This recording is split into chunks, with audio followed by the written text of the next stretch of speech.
Halo,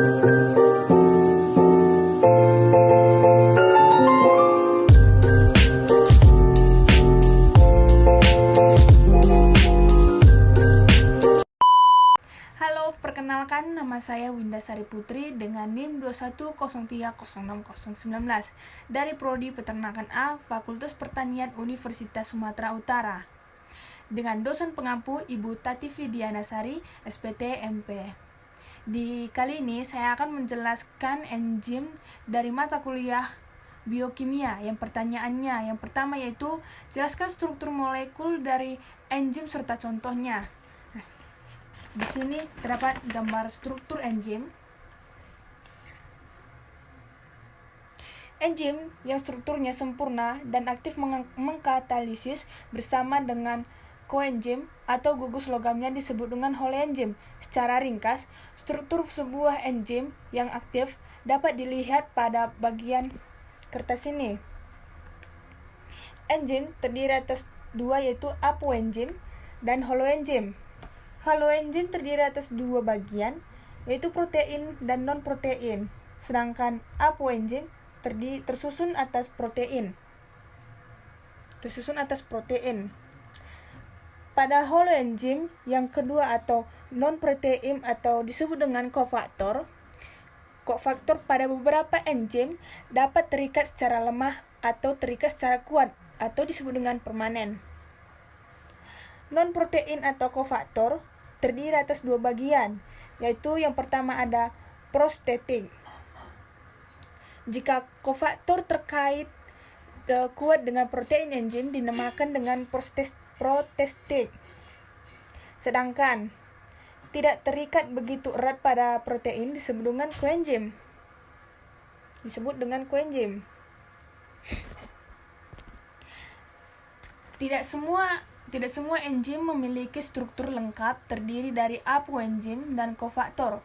Contoh koenzim ribonuklease pankreas hanya terdiri atas polipeptida dan tidak mengandung gugus kimiawi yang lainnya. Pertanyaan kedua yaitu jelaskan dua model cara enzim bekerja. Dua model cara enzim bekerja, yaitu yang pertama ada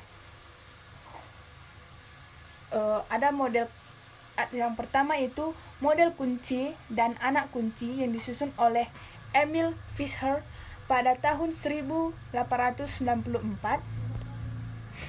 yang menyatakan bahwa bentuk molekul substrat dengan sisi aktif enzim berupa dengan anak kunci dengan kuncinya. Gambarnya seperti ini. Enzim tambah substrat menghasilkan kompleks enzim substrat. Nah, yang kedua yaitu Indux Fit model diusulkan pada tahun 1958 oleh Daniel Koshal Jr. yang menyatakan bahwa terkaitnya substrat menyebabkan perubahan konformasi pada bagian aktif sisi enzim. Yang kedua ini terdapat gambar ini, enzim substrat dan kompleks enzim substrat. Nah, pertanyaan yang ketiga yaitu jelaskan klasifikasi enzim secara internasional dan berikan contoh enzimnya. Banyak enzim yang telah dinamakan dengan menambahkan akhiran ase kepada nama substratnya. Misalnya, urease mengkatalisis hidrolisis urea dan amilase menghidrolisis amilium. Tetapi banyak pula enzim yang dinamakan tidak berdasarkan nama substratnya. Misalnya, tripsin dan pepsin. Juga ada enzim yang dikenal dengan dua nama, misalnya amilase yang dihasilkan kelenjar ludah yang dinamakan pula ptyalin. Karena itu, dan juga dengan terus meningkatnya jumlah enzim yang baru ditemukan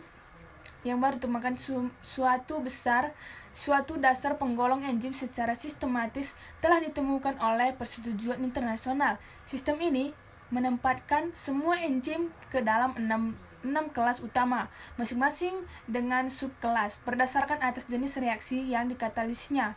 Contohnya klasifikasi enzim secara internasional. Nama enzim oksidoreduktase. Tipe reaksi yang dikatalisis yaitu transfer elektron. Contohnya alkohol dehidrogenase. Nah, pertanyaan yang keempat, jelaskan sifat-sifat dari enzim. Pertama, sifat enzim yaitu sebagai katalisator.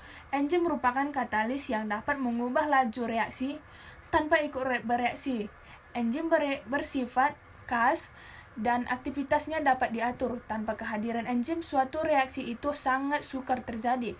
Sementara dengan kehadiran enzim, kecepatan reaksinya sangat meningkat sampai 107 kali. Sebagai contoh, enzim katalase yang mengandung ion besi atau disebut dengan Fe mampu menguraikan 5 juta molekul hidrogen peroksida atau H2O2 per menit pada OOC.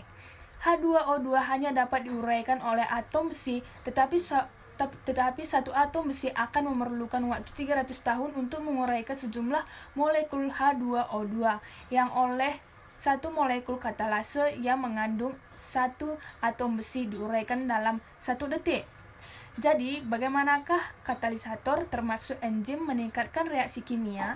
Nah, yang pertama, suatu reaksi kimia dapat terjadi jika molekul yang terlibat memiliki cukup energi internal untuk membawanya ke puncak bukit energi menuju bentuk reaktif yang disebut tahap transisi. Energi aktivitasi suatu reaksi adalah jumlah energi dalam kalori yang diperlukan untuk membawa semua molekul pada 1 mol senyawa pada suhu tertentu menuju tingkat transisi pada puncak batas energi. Suatu reaksi kimia dapat dipercepat dengan 2 cara, yaitu pertama, meningkatkan suhu, dan yang kedua, dengan memberinya katalis. Yang kedua, enzim itu suatu protein. Struktur dari suatu enzim tidak lain adalah protein. Karena aktivitas katalitiknya bergantung pada integritas strukturnya sebagai protein. Walaupun ada beberapa senyawa yang dapat bertindak sebagai katalis, misalnya RNA. Yang ketiga, yaitu enzim itu khusus fungsi enzim itu tertentu. Tiap perubahan zat tertentu diperlukan suatu jenis enzim tertentu pula. Misalnya enzim katalase hanya digunakan untuk menguraikan H2O2 amilase hanya untuk mengatalisis amilum sebagai substratnya. Yang keempat, enzim ada yang bisa bekerja bolak-balik. Beberapa enzim kerjanya dapat bolak-balik. Misalnya, enzim lipase dapat bekerja untuk mengkatalisis molekul lemak menjadi komponen penyusunnya, yaitu asam lemak dan gliserol, atau sebaliknya menyusun lemak dari komponennya. Nah, pertanyaan yang kelima yaitu jelaskan secara singkat bagaimana proses katalisator dalam proses bekerja. Enzim merupakan katalis yang dapat mengubah laju reaksi tanpa ikut bereaksi. Enzim bersifat khas atau spesifik kerjanya dan aktivitasnya dapat diatur. Tanpa kehadiran enzim, suatu reaksi itu sangat sukar terjadi. Sementara dengan kehadiran enzim, kecepatannya reaksinya dapat meningkat sampai 107 kali. Sebagai contoh, enzim katalase yang mengandung ion besi atau Fe mampu menguraikan 5 juta molekul hidrogen peroksida atau H2O2 per menit pada OOC. H2O2 hanya dapat diuraikan oleh atom besi, tetapi satu atom besi akan memerlukan waktu 300 tahun untuk menguraikan sejumlah molekul H2O2 yang oleh satu molekul katalase yang mengandung satu atom besi diuraikan dalam 1 detik. Pertanyaan yang keenam yaitu jelaskan faktor yang mempengaruhi kerja enzim dan berikan contohnya. Faktor yang mempengaruhi kerja enzim yaitu terdapat beberapa bagian. Yang pertama itu suhu.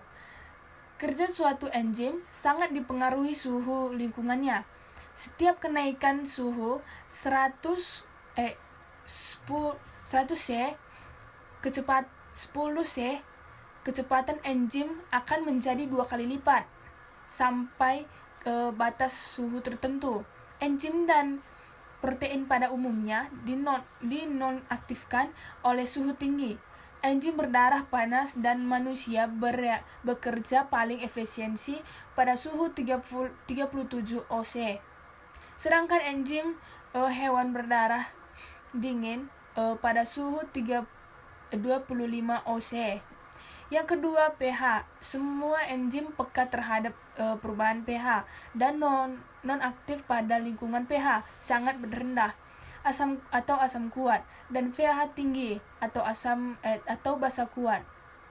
Contohnya, enzim pepsin memiliki pH optimum 2, sedangkan enzim tripsin memiliki pH optimum 8,5. Yang ketiga, konsentrasi enzim, substrat, dan kofaktor. Jika pH dan suhu suatu sistem enzim adalah konstan dan jumlah substrat berlebihan, maka laju reaksi adalah sebanding dengan jumlah enzim yang ada. Sebaliknya, jika pH, suhu dan konsentrasi enzim konstan, maka laju reaksi adalah sebanding dengan jumlah substrat.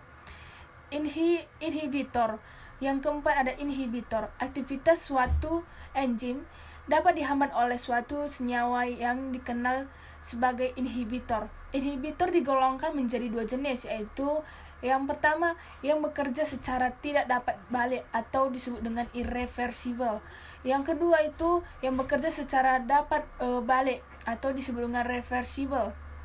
Penghambat yang irreversible adalah golongan yang bereaksi dengan atau merusakkan suatu gugus fungsional pada molekul enzim yang penting bagi aktivitas katalitiknya. Sebagai contoh adalah senyawa diisopropyliorofosfat atau DFV yang menghambat enzim asetikolinestearase, yaitu enzim yang penting di dalam transmisi infus syaraf. Jenis yang kedua adalah penghambat enzim yang dapat balik, yang dapat digolongkan menjadi 2 jenis, yaitu yang pertama zat penghambat yang bersaing atau disebut dengan kompetitif. Yang kedua, zat penghambat yang tidak bersaing atau disebut dengan non-kompetitif. Zat penghambat yang bersaing itu mempunyai struktur mirip dengan struktur molekul substrat. Suatu penghambat kompetitif berlomba dengan substrat untuk berkaitan dengan sisi aktif enzim, tetapi sekali terikat tidak dapat diubah oleh enzim tersebut.